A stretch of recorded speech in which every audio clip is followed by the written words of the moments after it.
बहिणाबाईच्या कवितेमध्ये खूप खूप अर्थ भरलेला आहे. एक एक एक एक वळ जोडत गेले. हे बघून तिथले थोडे ज्ञानी लोक हसू लागले. तुला पाहुणी प्रसन्न वाटे, अंतरात बघ प्रीती दाटे. खरंच. मग गुरुजी म्हणले सगळे पास, इमली तेवढी नापास. हेच फार मोठं दारिद्र्य आजच्या लोकांना वाटत आहे. माझ्या मराठीचे रत्न छत्रपती राजे एक की गाजली, खूप गाजली. कवीला वय नसते. काय मूर्खासारखं विचारते ती हेक्टोरिया राणी, जगावर राज्य करते, तुला घरावर करता येत नाही का? कुणी आपल्याला चांगलं म्हणलं की आपण चांगलं होत नसतो, कुणी वाईट म्हणलं की आपण वाईट होत नसतो. आपलं कार्य साध्य करून घ्यायचं असेल तर आपली जीभ मऊ आणि वाणी गोड पाहिजे. भावना आपण कवितेत ओतलेल्या असतात ना, तो त्या भावना जिवंत असतात. हिरव्या रानातलं पिवळंपण ते असतं म्हातारपण, काळे केस पांढरं होणं हे असतं अनुभवाचं लेणं. बेच काय काम आहे, लोक आहेत त्यांना जे वाटतं ते खाली कमेंट लिहितील.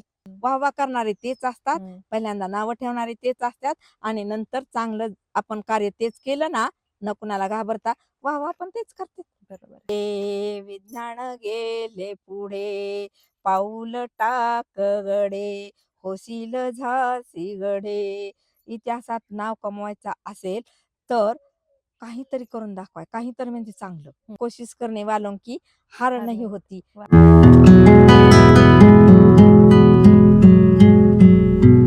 खूप धन्यवाद विमलताई.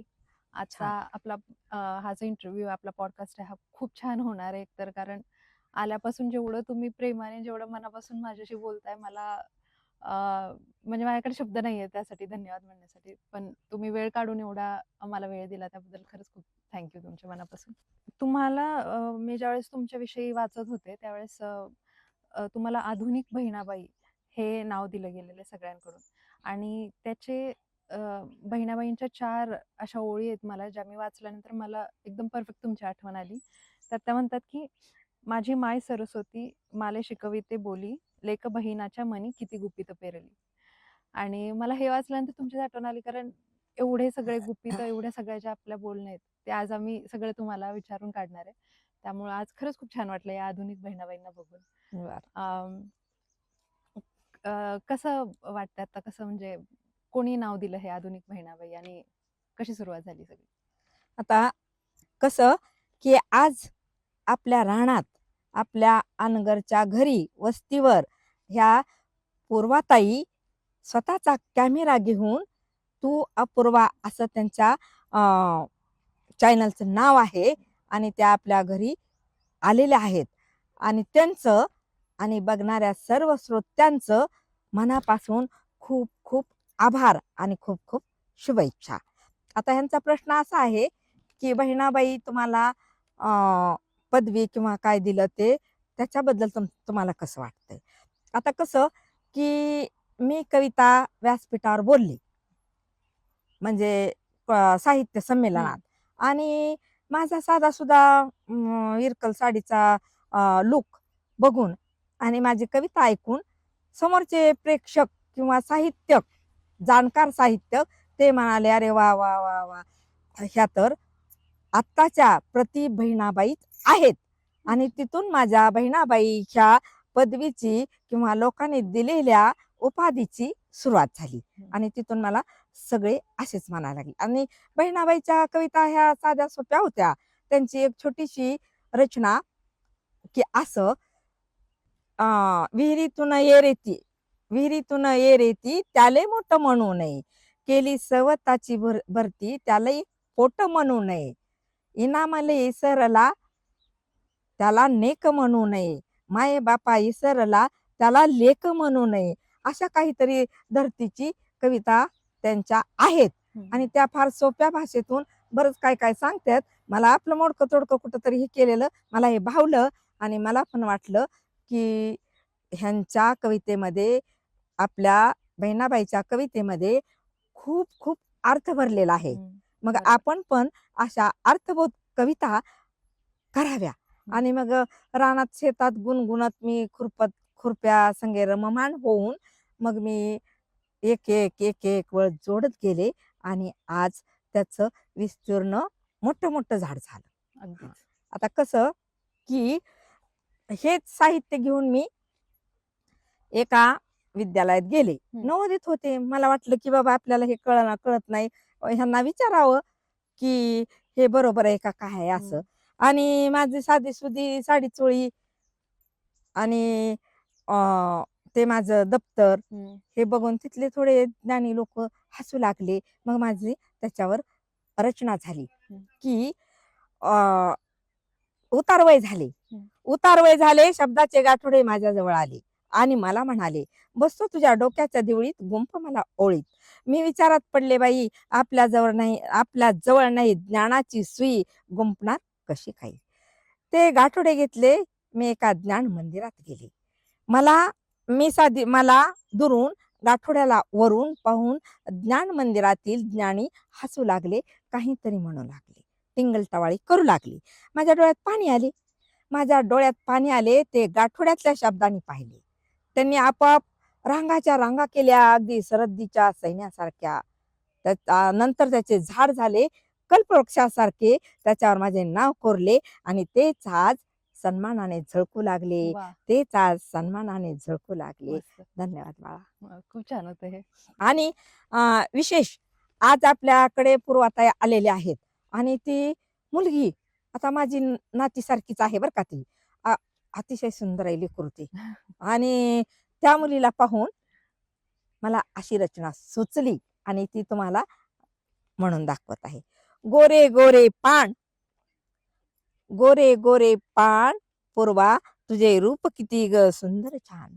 गोरे पान पूर्वा, तुझे रूप किती ग सुंदर छान. तुला पाहुनी प्रसन्न वाटे, अंतरात बघ प्रीती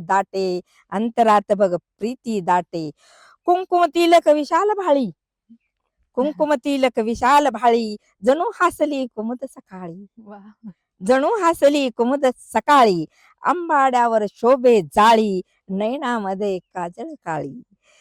मुख तुझे ग सुंदर हसरे, चंद्र तारे त्यात दिसले. रूप तुझे ग सुंदर हसरे, चंद्र तारे त्यात दिसले. रूपागुणाची प्रतीक तू ग, भाळून गेले खरंच मी ग. सरळ नासिक कानी कुड्या, भुवयाच्या तर पंख साखळ्या. सरळ नासिक कानी कुड्या, भुवयाच्या तर पंख साखळ्या. मऊ मुलायम गोरे गाल, राजहंसिनी तुझी चाल.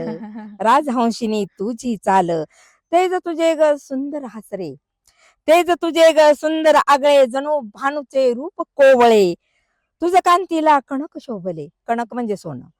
तुझ कांतीला कणक शोभले, त्याचे पण बघ 12 वाजले. कोण माय ग तुझी सुंदरी, जन्म घेतला तिच्या मंदिरी. रूपागुणाची खरंच पुतळी, दृष्ट काढावी वेळोवेळी. माझी ही कविता पूर्वाताईला अर्पण. अरे बापरे, थँक्यू. खरंच एवढं हे कोणी सुद्धा घेतलं नाही माझं, एवढं कौतुक माझं कोणी केलं.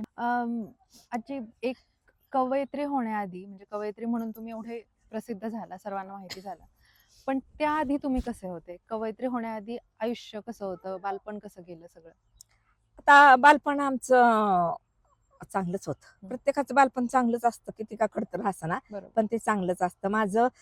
माझं माहेर बार्शीचं फुले आणि आमच्या घरात शिक्षणाचा वारसा, मुली शिकाव्यात हे आमच्या आजी आजोबाला, माझे आजोबा मोडी शिकलेले, वडील शिकलेले, सगळे माझं चांगलं होतं तिकडचं.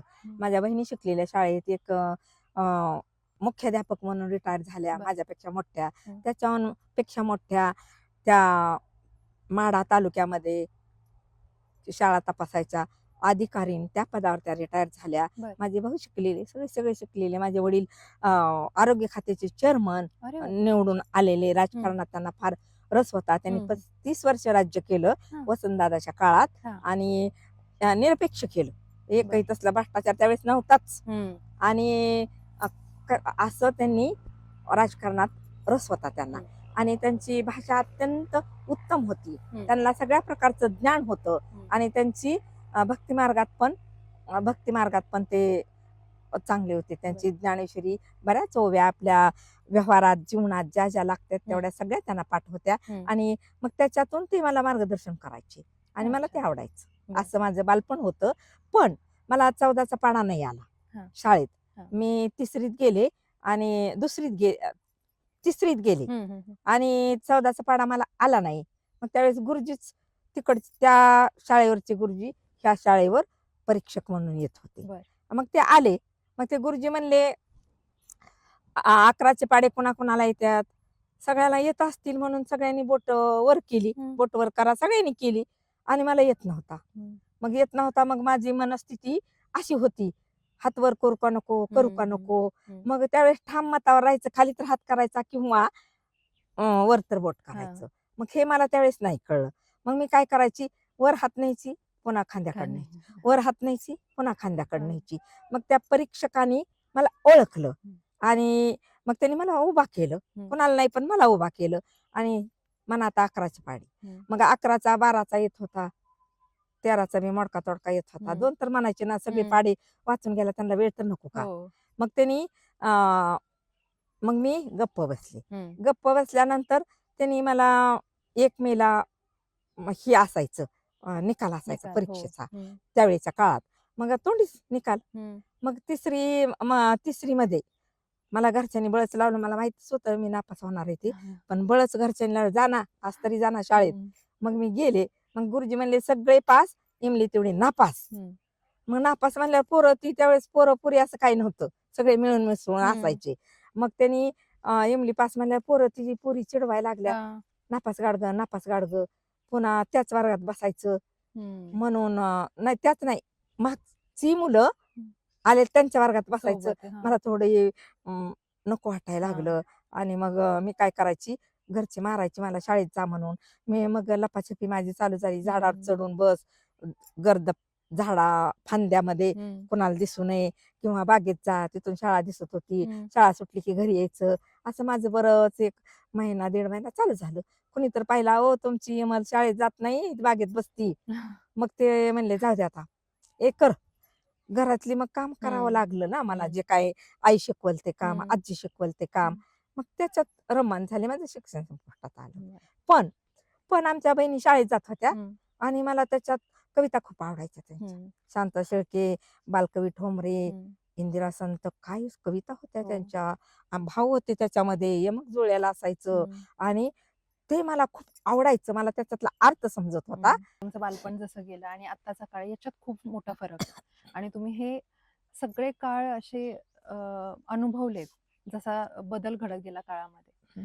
मग ज्या काळात तुम्ही जगले तिथलंच सगळ्यात जास्त काय आठवतं की जे आता तुम्हाला आठवतं, म्हणजे असं मिळत नाही आता? शेणामातीची घरं पडून गेल्या जुन्याच भिंती, पडून गेल्या जुन्याच भिंती, जुन्या रीतीची झाली माती, झोपडीची हवेली झाली, माया ममता निघून गेली. ढोंगी सारे खिडक्या दारे, सुखशांतीचे गेले वारे, चैनी वस्तू घरात आल्या, सत्याच्या चिंधड्या झाल्या. पैशासाठी मैत्री ओली, नाती गोती हवेत गेली. स्वार्थासाठी सारेच भुलला, अहंकाराचा मळाच फुलला, अहंकाराचा मळाच फुलला. खरंच मस्त होती. हे तुम्ही स्वतः लिहिलेली? हो हो, आपण स्वतःच्याच कविता आहेत बरं का ताई. आपण कोणाची एक ओळही नाही याच्यामध्ये. आणि कोणाची ओळ जर आपल्या निदर्शनाला आली ना योगायोगाने, आपण घेत नाही, योगायोगाने आली तर आपण त्यांच्याशी भांडत नाही. आपण काय म्हणतो की जाऊ द्या, आपण गंगा वाहती, कुणी तांब्यावरून नेला, कुणी वाटीभरून नेलं, कुणी पाटीभरून नेलं, काही फरक पडणार नाही. वाद घालत बसणं म्हणजे माझ्या कविता कुणीही चोरल्या नाहीत. कसं की माझ्या त्या संपूर्ण पाठ आहेत, कुणी चोरू शकत नाहीत. तिकडं यवतमाळला साहित्य संमेलन भरलं होतं. मग साहित्य संमेलन मोठं होतं आणि मग तिथं काय झालं, माझा मुंग्याचा मोर्चा. मग मी तर पाठवलं नाही, काही नाही. कुणी तर माझ्याकडनं घेतला सर असं, ही एक अडाणी बाई आहे, हिला काय कळतंय, आपण यवतमाळ कुणीकडे ही बाई कुणीकडे इथं खेड्यात. आणि मग माझा मुंग्याचा मोर्चा त्यांनी तिथं नेला आणि तिथं नेल्यावर तो सक्षम म्हणजे पाठवला आणि तो कविता पाठवली तिथे. पाठवली. मग ती कविता पाठवली, ती सक्षम झाली म्हणजे तिथं लागली ती कविता त्या ह्याला, मला कवी कट्ट्याला असं. मग कोणी तर पाठवली आणि ते सक्सेस झाली, तो माणूस गेला. कोण आहे त्यांनी मला नाही सांगितलं, ते यवतमाळच्या माणसाने. मग काय झालं, ते तिथं म्हणायला लागली माझी कविता. मग 2 ओळी झाल्या, 3री ओळ झाली, 4थी ओळ म्हणायला लागल्यानंतर तिथले ते राजन लाखे बर. कवी कट्ट्याचे अध्यक्ष. बर. आणि मग ते म्हणले, ओ तुम्ही खाली या, हम्म. तुम्ही खाली या. हा मुंग्याचा मोर्चा नावाची ही जी कविता आहे ना, ती विमलताई माळी यांची आहे, तुमची नाही. इथं स्वरचित कविता म्हणल्या जातात. उतरा खाली, तुम्ही मोठे असा बारके असा, आम्हाला काही घेणं देणं नाहीये. अरे वा. आणि मग त्यांनी तिथं फार मोठे होते म्हणे ते कोणतरी, बर. मला त्यांनी नावच सांगितलं नाही कोणी, बरं का. बर. आणि मग मी म्हणलं, मला फोन आला तिथला त्या लोकांचा, विमलताई तुम्हीच का? म्हणलं माझ्यापाशी बारका फोन तवा. हो मीच. आणि तुमचा मुंग्याचा मोर्चा ही कविता कुणाची आहे? माझे माझे. अहो हिथं आली. म्हणलं कशी आली? कशी आली? कुणी आणली? असं असं झालंय ताई, नाव सांगा त्यांचं, मी बातमी देते म्हणलं.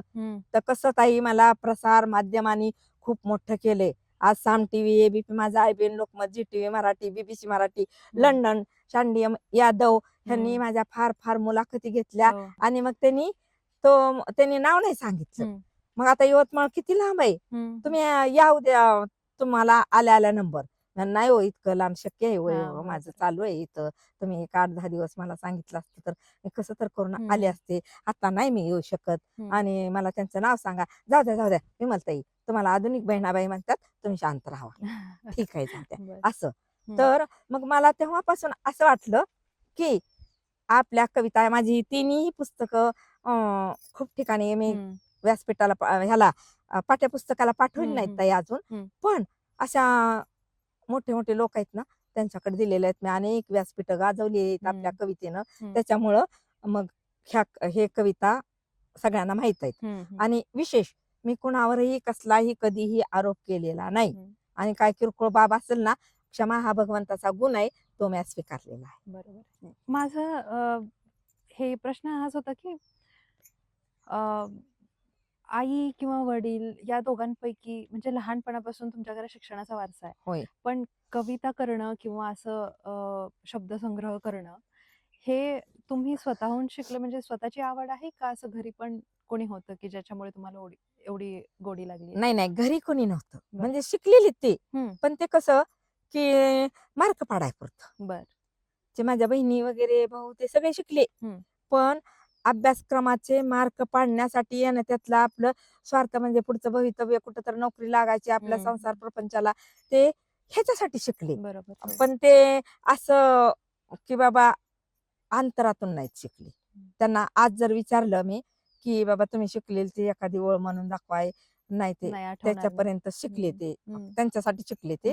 पण मला असं वाटलं की हा निसर्ग इतका सुंदर आहे, आणि भगवंतानं निसर्गाची निर्मिती केली, आणि मग ते ह्या निसर्गाला, आता तुम्ही सांगा, हा निसर्ग आहे तर क्षणात काहीही करू शकतो. क्षणात काहीही करू शकतो.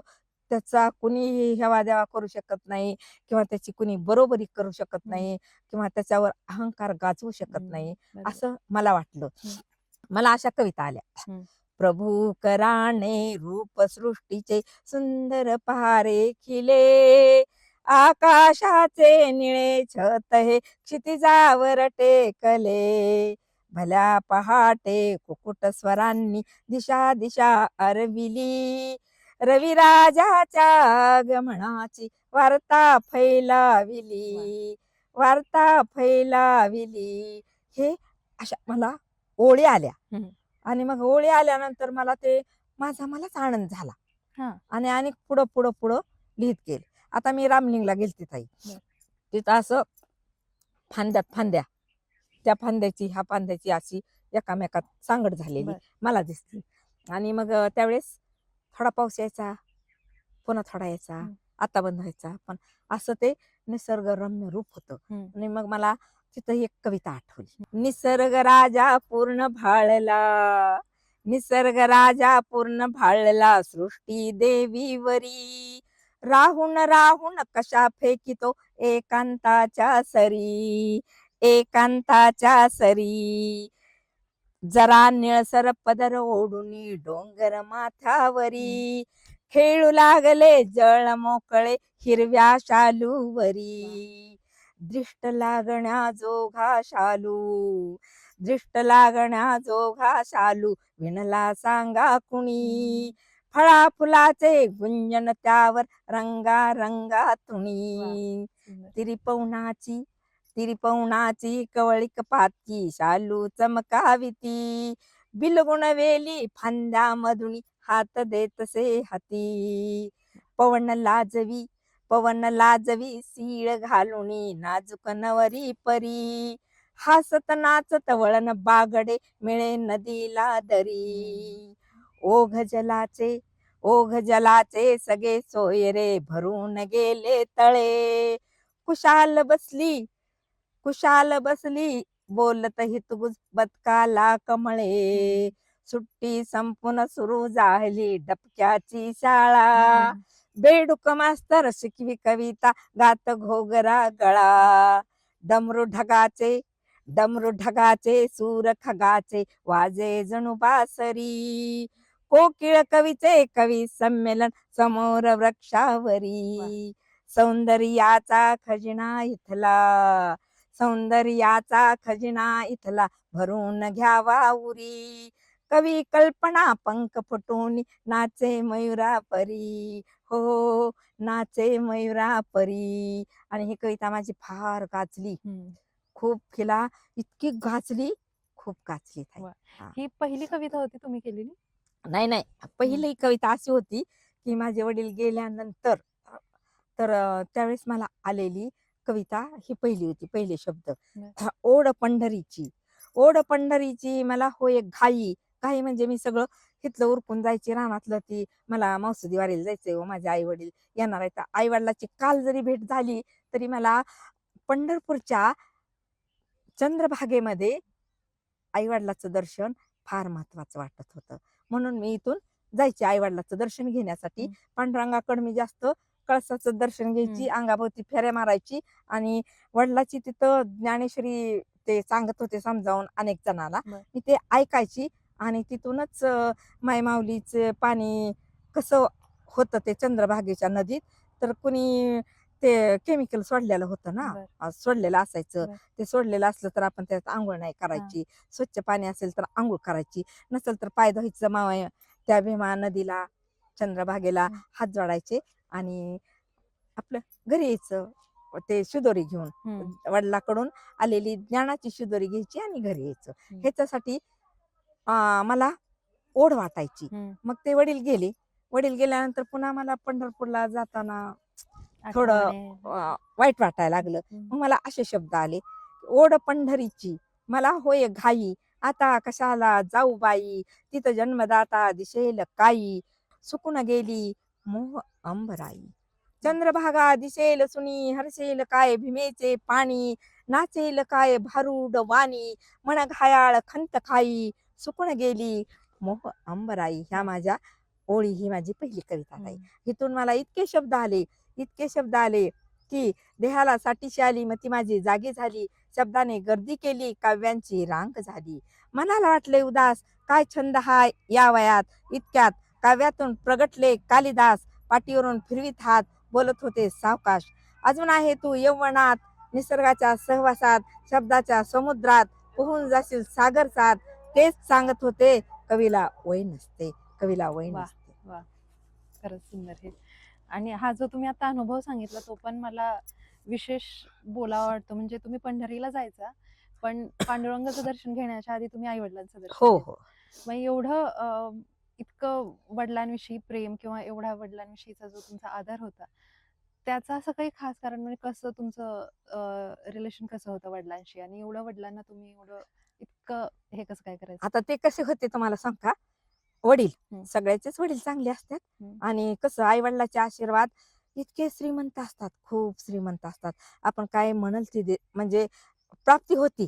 आपण जर भावपूर्ण जर त्यांच्याकडे पाहिलं आणि मनातल्या मनात जर मागितलं ना तर त्यांचे आशीर्वाद आपले सगळ्या इच्छा पूर्ण होतात. हा माझा अनुभव आहे.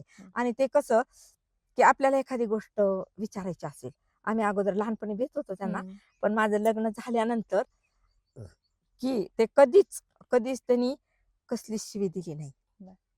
कसं हे बाळ काय म्हणणं आहे तुझं ते म्हणणं ऐकून घ्यायचे. काय म्हणणं आहे ते ऐकून घ्यायचे. आपलं म्हणणं फारच खराब असेल ना, मग ते म्हणायचे, "काय मूर्खासारखं विचारते?" त्यांची शिवी. "काय मूर्खासारखं विचारते? अक्कल नाही का तुला?" हे त्यांच्या 2 शिव्या. हं. इतरिक्त त्यांच्या तोंडातून शिवी नाही. हं. मग आपल्याला वडिलांनी अक्कल नाही का आणि काय मूर्ख हं. हे म्हणण्यापर्यंत आम्ही इतकी सगळी भावंडं कधी आलोच नाही. अरे वाह! कसं ते कधी-कधी आमच्या आईला तसं म्हणायचे. हं. मग आम्ही भावंड इथपर्यंत गेलोच नाहीत हं. त्यांच्याकडे. म्हणजे असं त्यांच्या तोंडून आपल्या कुणालाच नाही बरं का. हां, हां. मला 2 म्हणजे 3 बहिणी आम्ही. हं, हं, 4 बहिणी हं. आणि 2 भाऊ. बरं. आम्ही 6 कुटुंब आमचं. मग तर आम्ही त्यांच्यापाशी तोलून-मोलून मोजकं आणि आदरयुक्त असंच त्यांच्याकडे कुठला प्रश्न विचारावा हं, आणि ते आपल्याला रागवतील का? हं, 10 वेळा अगोदर विचार करायचा हं. आणि मग तो प्रश्न विचारायचा बरं. असं. असं होतं. असं आणि हं. मग ते आदरयुक्त होते आणि त्यांचे फार ज्ञानी होते ते. सगळ्याचेच आई-वडील ज्ञानी असतात. हं, हं. पण ह्यांचं प्रत्येकाला आई-वडिलांविषयी कसं त्या गर्द झाडीत लपले ते माझेच घर, घुमतात तेथे मायेचे सूर, माझ्याच सुखासाठीच सार, लावितो बाप कष्टाला जोर, त्याच्याच घामाचा एक एक बिंदू, श्रमिक भरला अफाट सिंधू, त्याचीच कृपा मजवर झाली, जीवन नौका किनारी वाह! आली. वाह! किती छान. तुम्ही मला आठवतंय आपण ज्यावेळेस पहिल्यांदा बोललो होतो, तुम्ही एक वडिलांविषयीचा किस्सा सांगितला होता तुमचा, की तुम्ही पर्स घेऊन आले होते, पण तुम्हाला वडिलांनी खूप छान त्यावेळेस बोललं होतं, तुमचा कॉन्फिडन्स वाढवण्यासाठी. तर तो एक किस्सा मला सांगा बघा ते अजून? कसं झालं ते काय म्हणले, मी म्हणलं आता नाही जाणार बाबा. ते वस्तीवरची लोक नाव ठेवतात गावातली. मी पर्स घेणं काय चुकीचं आहे का हो म्हणलं. आणि नका बाबा आता मला नांदायचंच नाही. मग त्यावेळेस मुलगी मुलगी आई-वडिलाच्या घरी राहणं, मला एक मुलगी पण होती त्यावेळेस. बरं. मुलगी आई-वडिलाच्या घरी राहणं हे त्यावेळेच्या काळात त्या आई-वडिलाला खूप अपमानास्तव होतं. हं, मग ते आता ह्या मुलीला समजायचं कसं? ते शिवी तर देत नव्हते. हं. आणि मग ते मला म्हणले, "काय रडायला लागली? काय रडायला लागली? ती व्हिक्टोरिया राणी जगावर राज्य करते, तुला घरावर करता येत नाही का? जा." अरे वाह! असं. जशास तसं वाग. हां. त्याने मला काय आदेश दिला? जशास तसं वाग. हं. आणि मग काय झालं ते पर्स मी आजही आहे माझ्याकडे ताई पर्स ते हो. सोडलीच नाहीये मी. हं. कोणी आणि ते मला म्हणले, "बाळा, कुणी आपल्याला चांगलं म्हणलं, की आपण चांगलं होत नसतो. कुणी वाईट म्हणलं, की आपण वाईट होत नसतो. तर आपणच आपल्या मनाला 3-4 वेळा, अनेक वेळा विचारायचं आपण जे पाऊल टाकतो ते योग्य आहे का अयोग्य आहे." आणि ते काय म्हणले मला माऊलीची एक ओवी आहे. मज हृदयी सद्गुरु तेने तारलो हा संसार पुरू, म्हणून विशेष अत्यादरू विवेकावरी. तर विवेक हाच आपला गुरु आहे बाळा आणि तो त्या विवेकाला जागृत करायचं आणि आपली पाऊलवाट चालू ठेवायची. चालेल. असं त्यांनी मला मार्गदर्शन केलं. हं, हं. वाह! हे असं सांगणं सुद्धा म्हणजे पालकांनी, विशेषतः आई-वडिलांनी हे असं स्वतःहून सांगणं, की जशास तसे वाग आणि जा तिथं आणि एवढं असं छान सांगणं हे सुद्धा फार म्हणजे मोठी गोष्ट आहे खरंच. खूप छान. आपण बोललो की कवितांची गोडी वगैरे तुम्हाला कशी लागली. पण तुमचा एक जो पाठिंबा पाहिजे असतो त्यावेळेस, की तू कर बिंदास असं. तो पाठिंबा सगळ्यात पहिला कुणी दिला आणि कुणामुळे असं तुम्हाला वाटलं की आता हां, ठीक आहे, आता मी करू शकते? आता हे माझे मालक तुम्ही पाहिले आता हो. हं.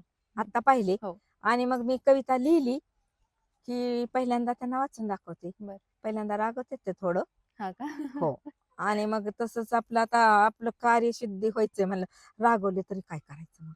कसं जिभले माझे तू गमाई, जिभले माझे तू गमाई, दुधावरची हो गसाई, उन्हाळ्यात फुलेलं पळस, तुझ्या कीर्तीत चाग कळस. आपलं कार्य साध्य करून घ्यायचं असेल तर आपली जीभ मऊ आणि वाणी गोड पाहिजे, तेव्हा आपलं ते होतंय. मग मी त्यांना म्हणलं, किती 2-3 मिनिटं तुमचं काम करते, पुन्हा मी करत नव्हती काम त्यांचं काय, पण तुमचं काम करते, लाडीगुडी लावायची हं. आणि कविता त्यांच्याकडून ऐकून घ्यायची. मग त्या कवितेत जर एखादा शब्द वैयक्तीवर कोणावर वाईट वाटण्यासारखा असेल तर ते नाही घालायचं. बर कसं बरोबर आहे. की इथं काय होतं, माझ्या एका कवितेत त्यांनी शब्द काढायला लावलेला, सांगते बरं का. हं. तर सृष्टीच्या या रंगमहाली घोटाळ्याचे पेवरे, ज्यांच्या कडती, आता इथं गर्व डोंगरी मी लिहिलंय, पण त्याच्या अगोदर काय होतं, ज्यांच्या कडती श्रीमंती, हं, लय पैसा असा होतं ना. हं. मग ते म्हणले घालू नको हे, का अनेकाकडे पैसे आहेत आणि त्यांना सगळ्याला राग येणार ना. बर गर्व म्हणलं तर हं, ठीक आहे, हं, पण पैसा असूनही गर्व नसणारा ते ठीक आहे. हं. पण पैसा श्रीमंती म्हणलं ना, अनेकाकडे श्रीमंती, सगळे लोक तुझ्यावरती काय, सगळी कविता बाद होऊन जाईल तुझी. असं बर आता हं, ती सगळी कविताच म्हणून दाखवते. तर त्या कवितेचं नाव आहे ताई गाडी. हं.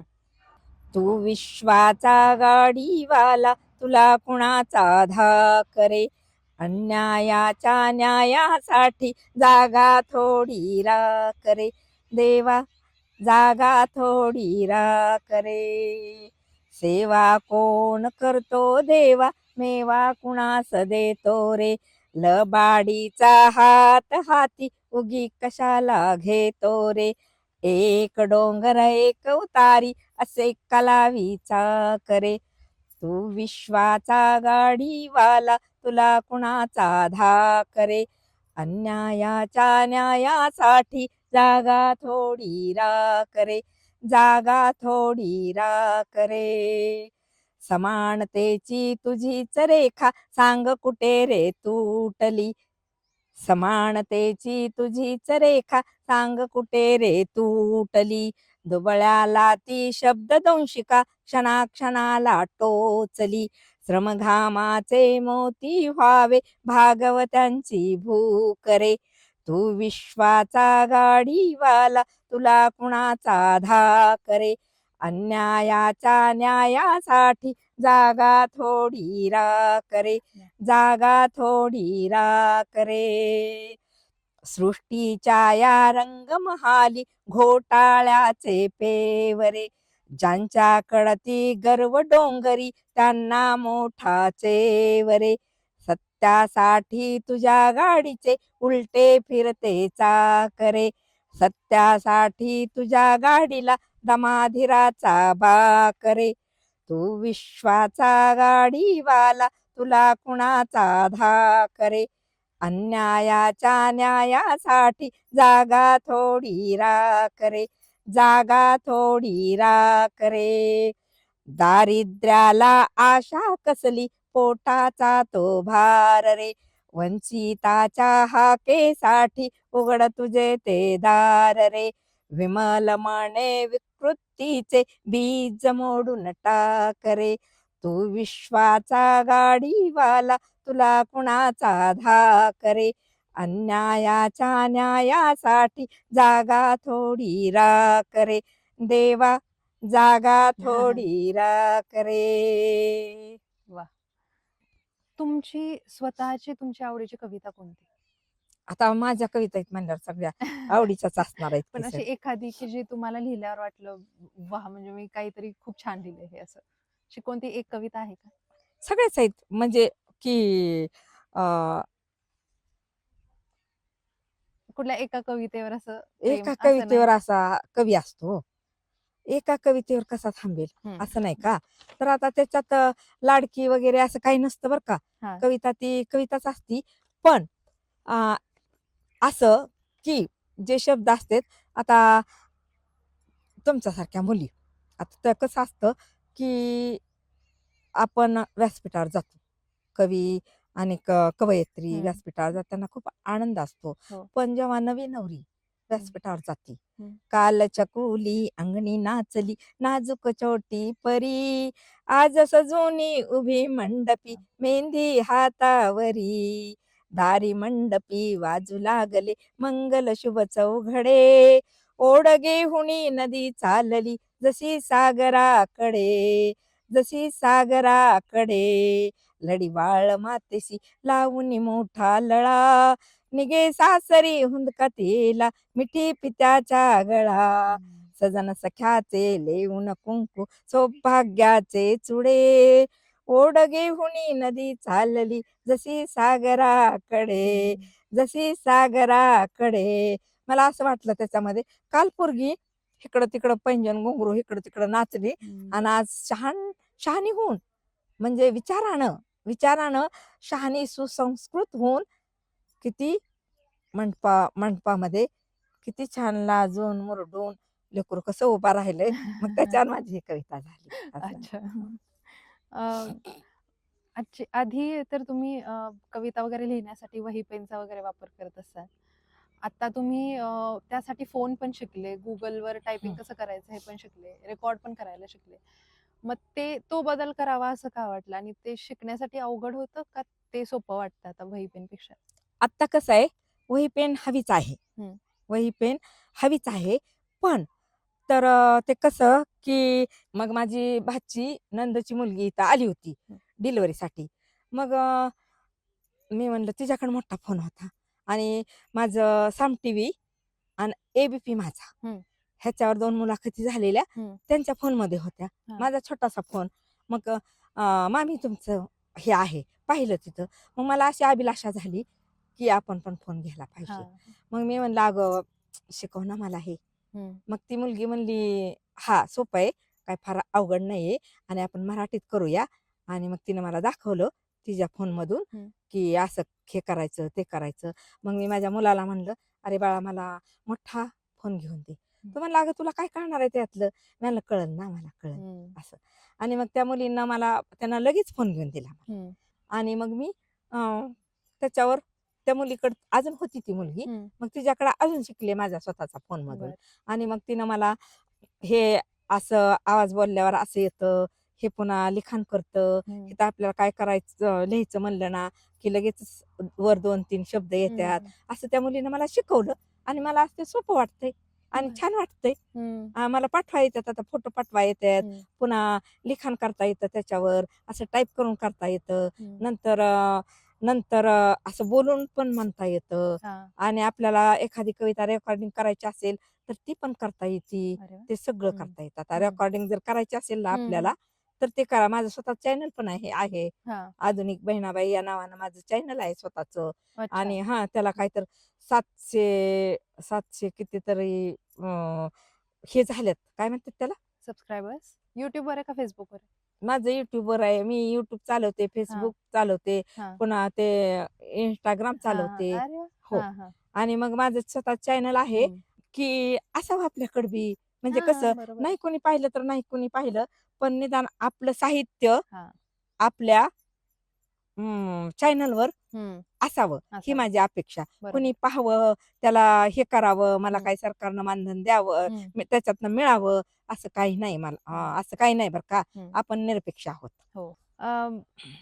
जेव्हा असं मनात विचारांचा गोंधळ सुरू असतो किंवा आयुष्यात काहीतरी आपल्या प्रत्येकाच्या आयुष्यात काही अडचणी चालू असतात नेहमी. त्यावेळेस अशी कोणती तुमची कविता किंवा तुम्ही असं काय ऐकता स्वतःहून की मन शांत होतं? हे असं काही नाही, आपलं मन सतत प्रसन्नच असावं लागतं.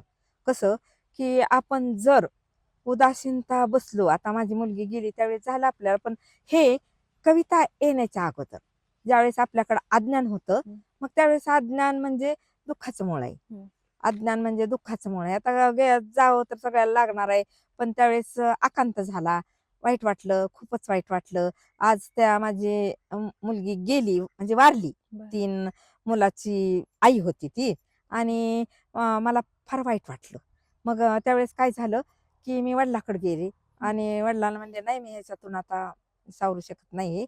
फार मोठा आघात आहे हा आणि कसं आहे, की ह्या जगात, की आई-वडिलाच्या आधी मूल हं. जाणं, मुलगा. कर्तुकीला आलेलं, हं. तर त्याच्या इतकं दुःख कुठंच नाही." हं. मग ते दुःख मला झालं.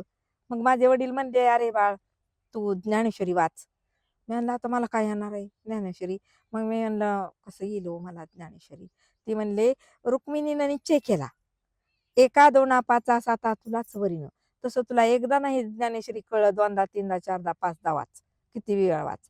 मग मी तो प्रयत्न केला. आज मला ज्ञानेश्वरी मधली ओळीना ओळ कळते. वाह! त्याचा अर्थ कळतो. सगळं कळते मला ज्ञानेश्वरी. आता तिथं कसं आहे, की आता मी शेतकरी. आमचे ते महिन्याला दरमहा उत्पन्न पगार येणारे, हम्म, घरबार सगळं. हम्म, शेतकरी कसा आहे तुम्हाला सांगा हम्म. की धणी माझा शेतकरी उन्हामध्ये कष्ट करी, कुटवर कष्ट करी आसेवरी, आसेवरी. दुष्काळी सूर धरी मुठभर नाही घरी, सान थोर चिली पिली पेटतील कशा चुली, पोरीचा छळ सासरी. धणी माझा शेतकरी सावकाराच्या इंगळ्या कानात ढसल्या, शब्दांच्या वेदना काळजात घुसल्या, स्वाभिमानी जीव त्याचा वाऱ्यावरी, हम्म. धणी माझा शेतकरी. मग हे शेतकरी जीवन माझं.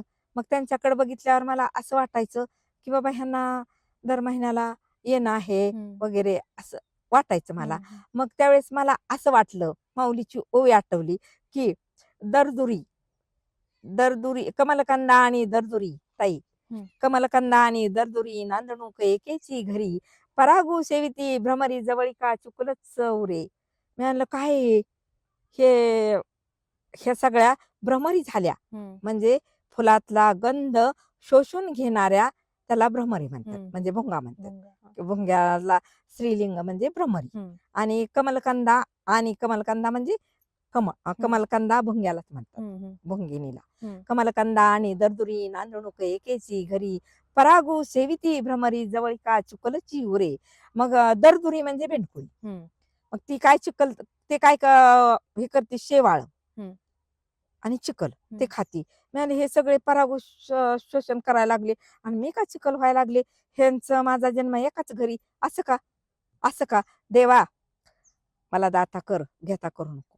हम्म, देवा मला दाता कर, घेता करू नको. आणि तुझं फार अफाट आहे, पुरून उरलेलं आहे तुझ्याकडं, काय पण आहे, हम्म. काय पण आहे. देव आहे का नाही मला ते सांगायचं नाही, देव आहे का नाही ते मला सांगायचं नाही. हम्म. पण हे सगळं चालवणारी कोणीतरी एक शक्ती आहे, आणि आहे. तिचं नाव गाव आपल्याला माहित नाही, हो. म्हणून आपण त्याला देव हे नाव ठेवलं. हम्म, आणि आपण मग कसं आहे की आपण मंदिरात जातो, हम्म. तिथं शांतता असते, हो.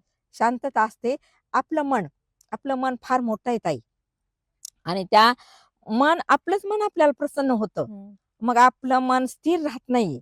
मन म्हणजे कल्पनेचे सावयव, ज्या कल्पना असतात ना, हम्म, ते म्हणजे मन. हम्म. मग आपली कल्पना, देव नाही, आपण ह्या वेळेस नापासच होणार, आपण असंच होणार, आपलं तसंच होणार, हे आपल्या मनाची कल्पना तेच होणार. बरोबर. आणि आपण जर म्हणलं की माझं हे चांगलंच होणार, माझं असंच होणार, ते तसंच होणार. आपलं मन देवापेक्षा सुद्धा मोठं आहे. आणि ह्या वारा आहे ना, त्याच्यापेक्षा सुद्धा चपळ आहे. आता तुम्ही हम्म. कुर्डवाडी म्हणलात ना, तुमच्या तिकडे जायचं, तिथं जाऊन महागारी आलं तुमचं मन. हा. इतकं चपळ आहे, चपळ, हो. चंचल आहे. आणि मग ते मन आपलं स्थिर होत नाही. मग त्याला स्थिर करण्यासाठी ती जी मूर्ती आहे ना देवालयातली, मग त्या मूर्तीत आपण जातो आणि तिथं असं आपलंच मन त्याच्यात टाकतो, आणि तेच असं नमस्कार करतो, नमस्कार. आणि आपल्याच मनाला म्हणतो, हा आता देव मला प्रसन्न होणार, हे कार्य सिद्ध होणार.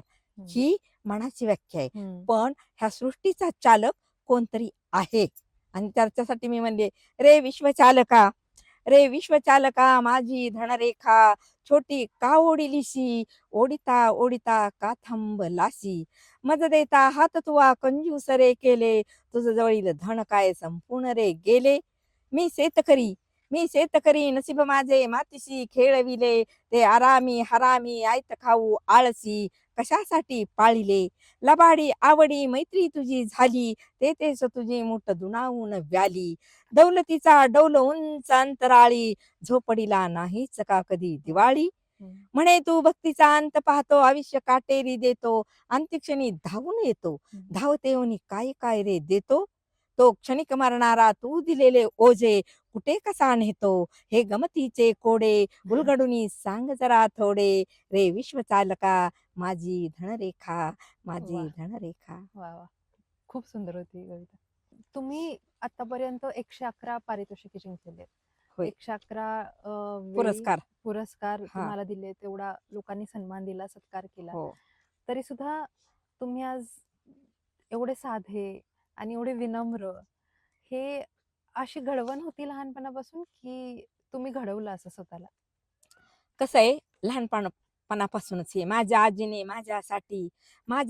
माझ्यासाठी अंगाई गायली, संस्कृतीची घागर माझी भरून हो वाहिली. वा. हे आजीनं शिकवलेलं हम्म. आम्हाला. सरळ भांग पाडायचा, हम्म. डोक्यावर पदर घ्यायचा, छानपैकी वाकडा भांग नाही पाडायचा वगैरे, हे हम्म. आजीचे संस्कार. आजी गेल्या, आता नाहीत आजी आजोबा, हम्म. पण आता आम्हाला ते इथं भांग नाही पाडू शकत आम्ही. हम्म. अजून म्हणलं तर नाही, डोक्याच्या खाली पदर गेल्यावर आम्हालाच नको वाटतं ते. हा कसं तरी काहीतरी हम्म. चुकल्यासारखं वाटतं. चुकल्यासारखं. हो. मग हे लहानपणापासून हम्म. हे असं हम्म. असं. आणि दुसरी गोष्ट की असं राहिलं मग काय बिघडतं. कसं आहे की हे आत्ताच जर आपण केलं हम्म. तर हा बी देखावाच होणार ना. हम्म. आपल्याला देखावा नाही करायचा आहे, ते ओरिजिनल. कसं आहे की हिरव्या रानातलं पिवळं पण ते असतं म्हातारपण. काळे केस पांढरं होणं हे असतं अनुभवाचं लेणं. वा. आता हे निसर्गाचं लेणं आहे. हम्म. पांढरे केस वगैरे निसर्ग हम्म. कोणालाही सोडत नाही. बरोबर. तो सगळ्याला त्याची जी प्रक्रिया आहे ना, हम्म. सगळ्यासाठी आहे ती. आणि मग जाऊ दे, आहे निसर्ग, आपल्याला नाही जमत ते, काळं लावल्यानंतर डोळ्याला त्रास वगैरे होतो. हम्म. त्रास बघण्यापेक्षा काय होतंय असं, बरं एक वृद्ध पण आदरयुक्त असतं.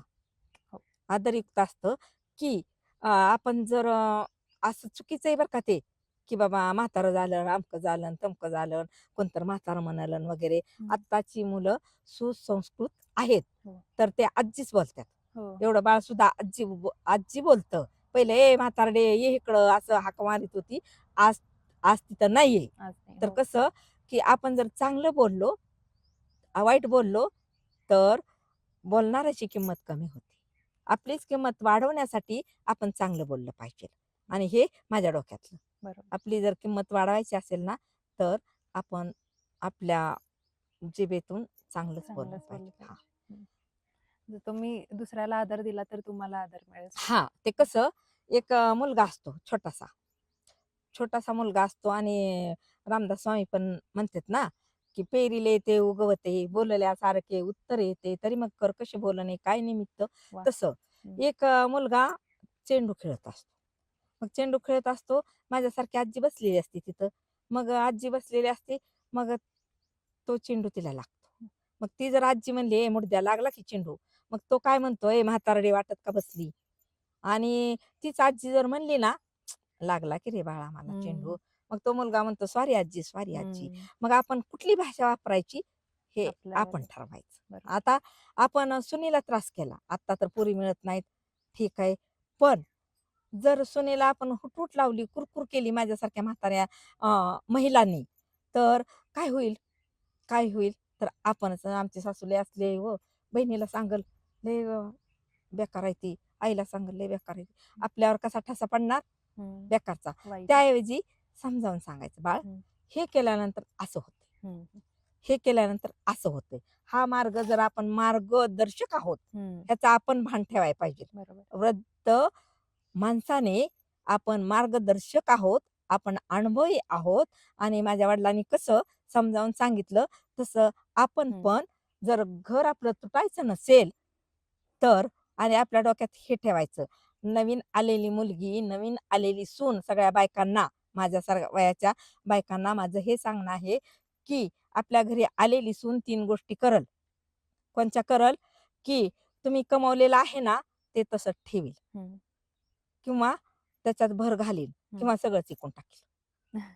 ह्या 3 गोष्टी शिवाय ती काही करणार दुसरं नाही. नाही. तर आपल्या हम्म. माझ्यासारख्या महिलांनी, सासू झालेल्या महिलांनी हे ध्यानात ठेवायचं की ही मुलगी, तिला समजावून सांगा. हम्म. समजावून कसं सांगायचं, की तिच्या मनात आपली प्रतिमा मलिन नाही नाही झाली झाली पाहिजे. पाहिजे. हम्म. तेव्हापर्यंत तिला समजावून सांगा. नसल तर मग आपल्या मनाला समजावून सांगायचं, की ही मुलगी 3 गोष्टी करल. खंत करायची नाही आपण. सारखं तिला दांडकं घ्यायचं नाही. दांडकं हम्म. म्हणजे शब्दाचं दांडकं हा. घ्यायचं नाहीये. हम्म. तर 3 गोष्टी करल. एक तर आहे त्याच्यात भर टाकल. आहे त्याच्यात भर टाकल. नसल तर आहे तसंच ठेवल. नसल तर सगळंच विकून खाईल. हम्म. हे 3 गोष्टी करल. शांत बसायचं. बरोबर आहे. आणि आमच्या सुनबाई अशाच आहेत, सुंदर आहेत. आणि मला फार माझ्या घरात मला खूप मान आहे. हम्म, म्हणजे कसा मुलाकडून मान आहे, हम्म, नातवंडाकडनं मान आहे, पाहुण्यारावळ्यात माणसानं मान हम्म, आहे. कसं मी समजावून सांगते त्यांना, हम्म, की हे असं केल्यानंतर तुम्हाला असं आहे, तुम्हाला हे सहन करायचं असलं तर असं करा, हम्म. असं. तर त्यांच्यावर आपली कविता आहे का. बर. सून साळुती नवीन घरी आली, माझ्या घराची शुभ लक्ष्मी झाली. रूपतीचे की लावण्याची खाण, वा. रंग गोरा हो केतकीचे पान. नतल्याली ती लाल कुंकवाची, राणी शोभे हो माझ्या राघवाची. वा वा. चंद्र सावळा रोहिणी गौरी किती, बाळ माझा हरिचंद्र ती तारामती. काणी कर्णफुले होत सोनियाचे, वेणी गजरे सुगंधी मोगऱ्याचे. होटावरची गोड गुलाबी लाली, रक्त कमळे रक्त काय झाली. सासू पण ते उगी थक्क झाले, माझे मी पण कुठे गळून वा वा वा. गेले. वा. असं. आणि ते कशाला मला काय म्हणालो हम्म. असं नाही नाही. बरोबर आहे. ज्यावेळेस एखादा सत्कार होतो, म्हणजे एखाद्या ठिकाणी तुम्हाला सत्कार दिला जातो आणि खूप असं छान कार्यक्रम झालेला असतो, कुठल्या शाळेत म्हणा किंवा कुठेही. तुम्ही गोव्याला पण जाऊन आलेले आहात, तुम्ही हैदराबादमध्ये सुद्धा तुमचा सत्कार झालेला आहे. आणि जसं मी मगाशी पण म्हणलं, की तुम्हाला 111 पूर्ण पारितोषिक मिळाले. हं. तर अशा वेळेस ज्यावेळी कार्यक्रम वगैरे झाल्यानंतर तुम्ही घरी येत असता, म्हणजे प्रवासामध्ये, तेव्हा काय चालू असतं मनामध्ये? आणि एवढा छान, एवढा सुंदर असा दिवस गेला असतो, सगळ्यांनी कौतुक केलं असतं एवढं. त्यावेळेस अशा शांत वेळी मनात काय चालू असतं, की हा जो सत्कार मिळालाय, ते एक जबाबदारीची जाणीव करून देतं तुम्हाला, की असं वाटतं आतापर्यंत केलं त्या सगळ्या गोष्टींचं फळ मिळायला लागलं हळू-हळू? आता सत्कार करून येताना मी खरं खरं बोलू का. हां, हां. आणि मग सत्कार झाला आणि त्याने आपल्याला एसटी स्टँडवर पाठवलं. मग त्यावेळेस माझ्या मनात काय असतं ते सांगते हं. तुम्हाला, की आत्ता गाडी मिळायला पाहिजे, आत्ता गाडी मिळायला पाहिजे, आत्ता घरी जायला पाहिजे. हां, आपले मालक, हां, माझे मिस्टर, हां. आता कालपासून त्यांनी शिळी भाकरी खाल्लेली आहे. मग अरे आत्ता बापरे! गाडी आपल्याला मिळायच पाहिजे हं, आणि आपल्याला घरी जाणे फार गरजेचं आहे.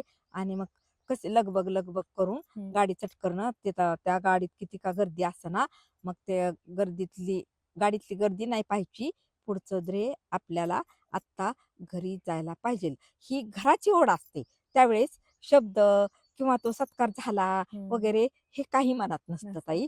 आणि तो सत्कार झाला वगैरे ते केव्हा येतं मनात, केव्हा येतं हं. त्याचं विश्लेषण किंवा त्याचं पुनरात म्हणजे पुन्हा पुन्हा जेव्हा आपल्याला पाहायचं असतं ना, हां, हां, हां. ते दुसऱ्या दिवशी, काल बरं. तिथं काय झालं, हं. निवांत वेळ असल्यावर, काल तिथं काय झालं, असं-असं झालं, त्याने आपल्याला इतक्या टाळ्या वाजवल्या, हां, ते हे म्हणले, हां. अमुक म्हणले, तमुक म्हणले. हे दुसऱ्या दिवशी निवांत वेळी हं. त्याचं पुन्हा गाय कसं सरा, सरा, सरा जीवन घेते, खाते घास हां, हां. आणि पुन्हा निवांतपणे रवंत रवंथ करत करते. बसते. हां. तसं आपल्याला निवांत वेळ मिळाल्यानंतर हे रवंत करायचं. हं, असं चालू असतं. हं, हं. मग येताना गडबडीत काही नसतं, काही नाही, काही नसतं काही नाही. असं. हां. पण मग त्यावेळेस असं वाटतं का, ज्यावेळेस तुम्ही विचार करत बसले असता तेव्हा, की एवढे सत्कार आपल्याला मिळतायत, तर ते एक जबाबदारी वाटते अशी, की ते वाटतं की आपल्याला आता म्हणजे असं छान मस्त वाटतं, की असं वाटतं नाही दडपण आल्यासारखं, की जबाबदारी आहे म्हणून? नाही, नाही. कसं आहे बघा, तर आता मग आपण जर म्हणलं मला इतके सत्कार झाले, गर्व झाला ना, तर तुम्हाला सांगू का ताई, गर्व करायसारखं काही नाही. कसं नाही, की आपल्या आधी खूप झाले. हं. आपल्या आधी खूप महान होऊन गेले. किती पण गेले होऊन.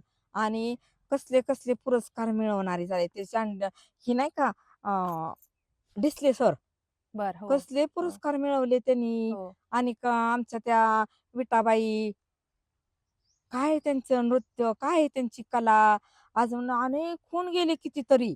आपण त्यांच्या पायाची धूळ पण नाही येत आहे.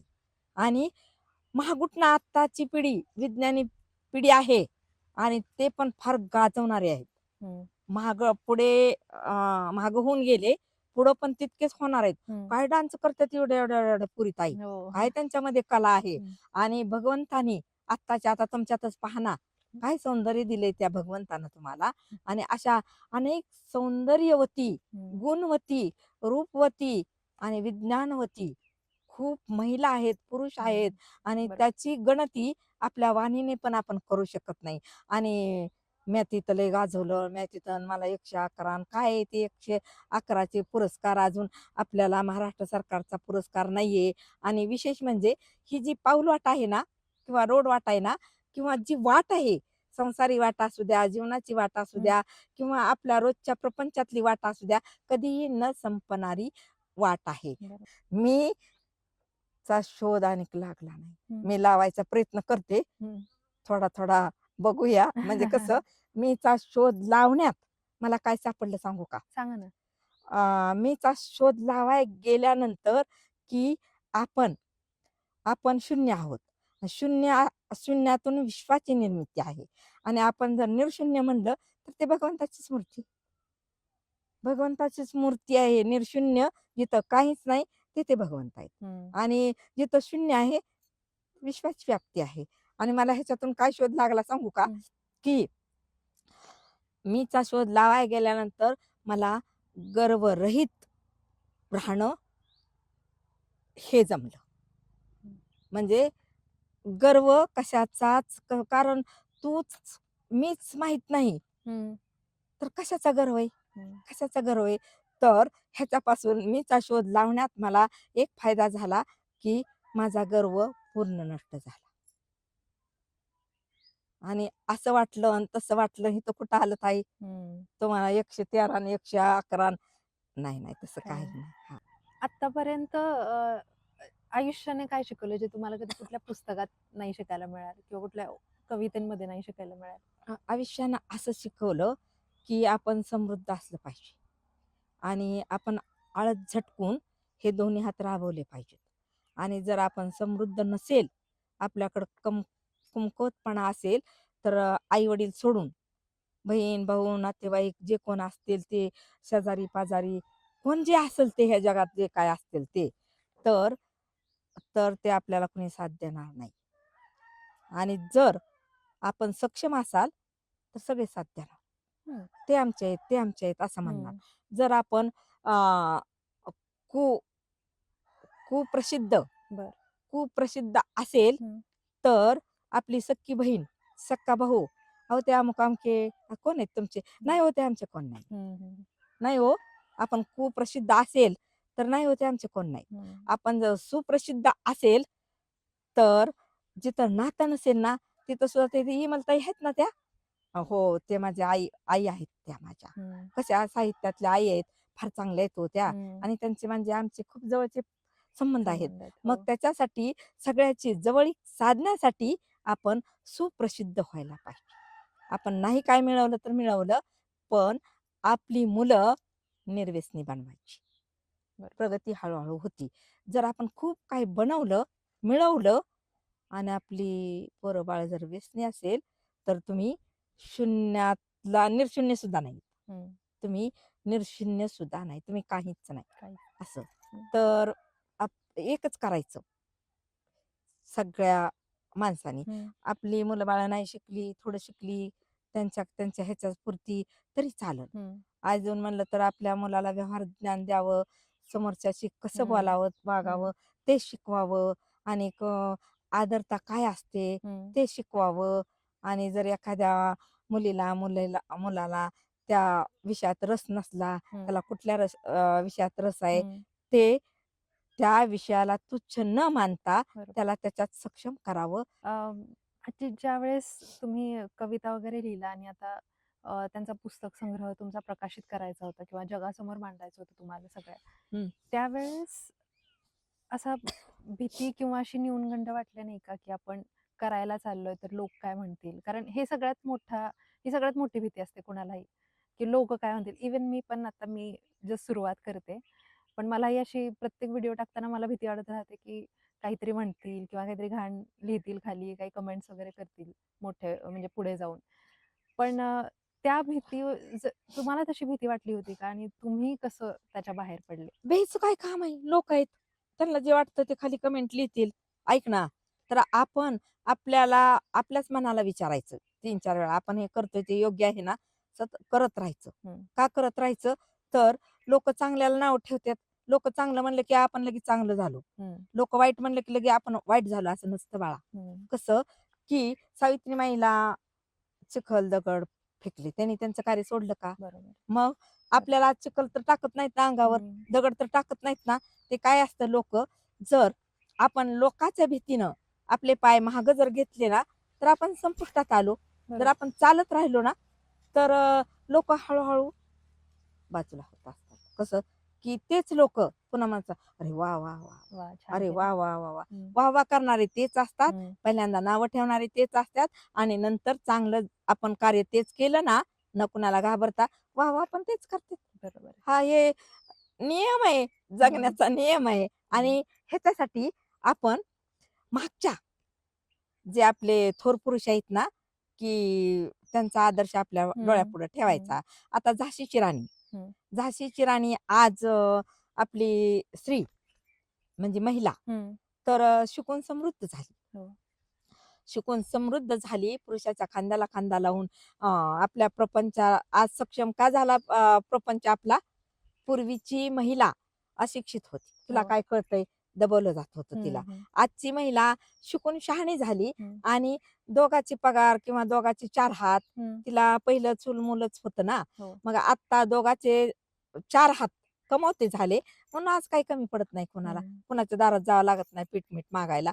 हे हे स्त्रीचं योगदान आहे, हम्म, की खांद्याला खांदा लावून ती आपल्या प्रपंचासाठी झटत आहे. तरी पण दोघं एका शाळेत असतात, किंवा दोघं एका कॉलेजवर, किंवा कुठंतरी दोघं जण एका ठिकाणी असतील, किंवा वेगळे हम्म, वेगळ्या ठिकाणी असतील. दोघं एकाच वेळेत येत असतील, नाही तर अदलून बदलून हा, येत असतील. पण ती माय माऊली आली कामावरून, कुठल्या तर कामाला, कोणचं का तिचं काम असं ना हा, माय माऊलीचं, तर ती कामावरून आल्यानंतर शाळेतला किंवा कुठला तरी गणवेश बाहेर जायचा काहीतरी असेल, ती गणवेश काढती आणि लगेच किचन पुढं उभा राहते, हो, आणि तिचे मालक असे बसलेले असतात हम्म, आरामशीर. मग त्यांना लगेच चहा नेऊन देते. हो, मग आजही त्या माय माऊलीने चूल, आपण गॅस म्हणतो आज, हम्म, चूल आणि मूल, हम्म, त्याला बाळाला लगेच खाऊ घालते असं असं हम्म, करून. तर चूल आणि मूल न सोडताही पुरुषाच्या खांदा लावून आपल्या प्रपंचाला सावरत आहे. आणि आज अनेक महिला प्रगतीपथावर आहेत. हम्म, त्यांनी फार उंच उंच शिखर गाठलेला आहे. हम्म, आणि आज मेरिटमध्ये महिलाच येतात, हो. मुलीच येतात. बरोबर. मुली सगळं काही करतात करतात. असं. हम्म, आणि तिचं नाजूकपण तिने सोडलं नाही. हम्म, तिचं नाजूकपण असूनही तर ती वज्रासारखा निर्णय घेते. नाजूकता कोमलता असलेली स्त्री वज्रासारखा निर्णय घेते. असं. बरोबर आहे. तरी अजून पण असं शिकलेल्या असू देत, खास करून जास्त शिकलेल्या मुलींना, किंवा इवन घरात सुद्धा असे असतात की त्यांचे पालक म्हणा किंवा नवरा, फॅमिली एकंदरीत अशी असते की नाही नाही तू हे करायला जाऊ नको, किंवा नाही बघ, म्हणजे आधीच तिला असं सांगितलं जातं की तू जरा विचार करून कर, किंवा लोक काय म्हणतील, समाज काय म्हणेल, हे त्यांच्यासाठी तुम्ही काय सांगताल? आता लोक काय म्हणतील, घरातले म्हणत असेल, हम्म, घरातले म्हणत असतील, तर आता घरातलं स्त्री हे कसं आहे, की तिला घर तर सांभाळावं लागणार आहे. घरातल्याचा विरोध असेल, हम्म, तर ती थोडीशी हम्म, अक्षम होती ना. हम्म, घरातल्याचा विरोध असेल हम्म, तर. पण आज बहुतेक घरातले लोक विरोध करत नाहीत. हम्म, आणि काही काही लोक आहेत विरोध करणारे, तर विरोध करणारे तर ती दबूनच राहते ना. हम्म, तर माझं म्हणणं, की जिची इच्छा आहे, जी शौर्यशाली आहे, हम्म, तर तिला अ, शैलशाखा होऊ द्यावं. शैलशाखा म्हणजे शैल म्हणजे उंच, बरं. शाखा म्हणजे फांदी. हम्म, तर तिला झेप घ्यायला बळ द्यावं हम्म, पंखाला, हम्म, असं त्यांच्या घरच्यांना सांगते. आणि ज्यांनी पंख दिलेत त्या मुलीला हम्म, मनमोकळेपणानं, त्या मुलीनं स्वैरता बाळगू नये. हम्म, आपल्या मर्यादेत राहायला पाहिजे. हम्म, आकाश फार मोठं आहे म्हणून कुठेही भटकू नये. बरोबर. तर त्या मुलीनं मर्यादित हम्म, मर्यादितच आपले पंख, ज्या आता आपल्याला हिमालयाकडे जायचे, ज्या यशाकडे जायचे, तिकडच जायला पाहिजे. भरकटत आधी तिकडून येते, पुन्हा इकडून येते, पुन्हा तिकडून जाते, पुन्हा इकडे येते, असं त्या मुलीने भरकटू नाही. नये. हम्म, स्वैरता दिली, हम्म, हे स्वातंत्र्य दिलं, हम्म. म्हणून त्याचा उपयोग स्वैराचार करून. स्वैरतामध्ये करू नये, बरोबर. असं माझं त्या मुलींना सांगणं आहे. हम्म. पण तुम्हाला वाटतं ना की मुलींनी सक्षम असणं किंवा स्वतःच्या पायावर उभं असणं हे आत्ता खूप गरजेचं आहे. हो, आहेच नक्कीच. कसं मुलींना आता कराटे पण शिकलं पाहिजे. हम्म. त्यावेळेस बलात्काराचे प्रकार कमी होणार आहेत. हम्म. स्त्रियांना अजूनही स्वातंत्र्य नाही, बांधून बंधन उंबऱ्या ठाई. विज्ञान गेले पुढे, पाऊल टाक गडे, होशील झासी गडे. इतिहासात नाव कमवायचं असेल तर काहीतरी करून दाखवाय. काहीतरी म्हणजे चांगलं. हम्म. हम्म. काहीतरी बरोबर. म्हणजे काहीतरी नव्हे. हा काहीतरी चांगलं म्हणजे काहीतरी. चांगलंच हम्म. करायला हवं आहे. हम्म. आणि मुलीने बिनधास्त आपल्याला स्वैरता सोडून हम्म. बिनधास्त आपण घेतलेलं काम छान करावं. पुन्हा घरचे पण तिला जाबाबा त्यांचा विश्वास संपादन करणे स्त्रियाच्या ठिकाणी फार महत्वाचं असतं. महत्वाचं. आपल्या हम्म. विश्वासाला कुठेही तडा जाऊ देऊ नये, बरोबर. तर त्यावेळेस ती मुलगी सक्षम होती. हे आता जे सांगितलं ते खरंच खूप छान सांगितलं आणि आपण एवढा वेळ झालं बोलतोय म्हणजे मला अजून ऐकत राहावं वाटतं तुमचं. पण आता आपण शेवटच्या ह्याच्यात आलेलो आहे. तर माझा शेवटचा प्रश्न आहे की तुम्ही जर तुमच्या आयुष्यावर कोणती कविता केली आहे का अशी आतापर्यंत? आणि जर केली तर त्याचं नाव काय असेल? माझ्या आयुष्यावर हा, स्वतःच्या आयुष्यावर. नाही कसं की इतकं मोठं आता आपण फार दुःख भोगले. शेतात काय असतं ते माहीतच आहे ना सगळ्याला. तर कसं की स्वतःसाठी कविता आपल्या सुखाची किंवा दुःखाची. सुखाची जर कविता आपण स्वतःवर केली, स्वतःसाठी केली, तर तो गर्व झाला. आणि दुःखाची केली ना, आपल्या दुःखाचा बाजार झाला. मग आपल्यावर नाही कविता करायची. कसं की कविता समोरच्यावर असावी. आता आपण दृश्य पाहून कविता करतो. कल्पना येते आपल्याला. हो. आता आपलं दृश्य आपल्याला दिसतं का? आपण आरशात जेव्हा पाहतो, आपल्याला आरसा लागतो. आपलं हे रूप पाहण्यासाठी वगैरे. आणि असं काय आपल्यात कविता करण्याचं? दुःख तर सगळेच बघतात आणि सुख बी येतं सगळ्यांना. असं कविता करण्यासारखं आपल्यात काय आहे? असं नाही का? तर मी स्वतःवर नाही हे केली. केली कविता कोणावर? की सृष्टीदेवीवर केली, ह्या भोवतालच्या ह्याच्यावर केली आणि कवितेवर कविता केली. अरे वा. हा का? कवितेवर कविता केली. खरंच खूप छान इंटरव्ह्यू झाला आपला आणि एवढा वेळ झाला म्हणजे मला अजून तरी पण इतके प्रश्न आहेत, इतकं इतकं असं वाटतं की अजून बोलत राहावं तुमच्याशी. पण आता वेळ पण आपल्याकडे कमी. सो खरंच खूप धन्यवाद ताई तुमचे की तुम्ही वेळ दिला आणि तुम्ही इतकं छान आम्हाला मार्गदर्शन केलं. जे कोणी आपल्याला बघत आहेत आता त्यांना पण तेच जाणवणार आहे की किती छान बोललात सगळे तुम्ही आजी. त्यामुळे खरंच आणि खूप थँक्यू. माझ्या 2 ओळी. रक्तामध्ये भारतभूचा बाणा दाटला, सीमेवरती पठ्ठ्या तुझा धाक वाटला. जय जवान जय जय किसान. किसान. वा वा वा, खूप छान. कसा होता सगळं एक्सपिरियन्स? कसं वाटलं तुम्हाला? खूप छान वाटलं. अगं ताई, तुमचं तुमचं रूप पाहूनच मी पाहिल्या तुम्हाला भारावून गेली मी. नाही. कसं की त्या भगवंताचं मला हे करावं वाटलं की बाबा आभार मानावं वाटलं. खरंच अशा सुंदर गुणी विज्ञानी मुली तू अगदी कुठंही कुठंही कमतरता न ठेवता असं चित्र तयार केलं. मग त्या भगवंताचे मी खूप खूप आभार मानते हा बाळा. अरे नाही, थँक्यू. धन्यवाद.